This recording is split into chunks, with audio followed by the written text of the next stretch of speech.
नमस्ते प्रणाम। अपना चैनल पर लोगन के स्वागत करत तनी। हम बहुत सुंदर बेटी विवाह गीत लेके आइल बानी। आई सुनी जो कैसन लगता। अब प्यारा प्यारा से कमेंट करके ज़रूर बताएं। अगर यूट्यूब पर देखा तनी तो फॉलो कर ली। यूट्यूब पर देखा तनी तो सब्सक्राइब कर ली। फेसबुक पर बानी तो फॉलो कर ली। तो यहाँ सुनी बेटी विवाह गीत कैसन लगता। निहुरी निहुरी बेटी आंगन बहारेली। निहुरी निहुरी बेटी आंगन बहारेली। पापा नीरे खेले मुहाए लाला। पापा नीरे खेले मुहाए लाला। सोझे किरनिया बेटी मुखावो पर लागेला। मुखवा गई है मोरो मुखवा जाई है कुम्ही लाइए लाला। मुहवा जाई है कुम्ही लाइए लाला।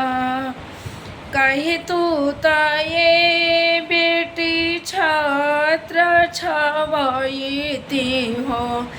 कही तू तने टवे वो हारे लाला।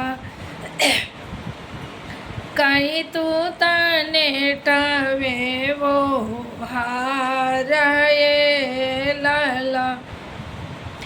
काहे के ये पापा छात्र छवा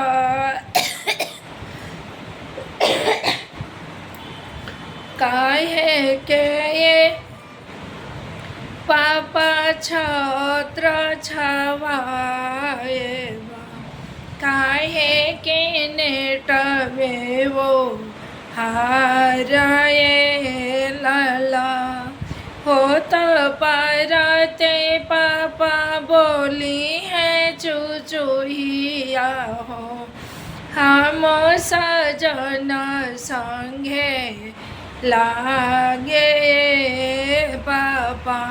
हम सजन संगे जाइबे पापा। आजू के रतिया बानी रहू रे महलिया हो। भोरे सजन संगे जाइबे भैया। भोरे सजन संगे जाइबे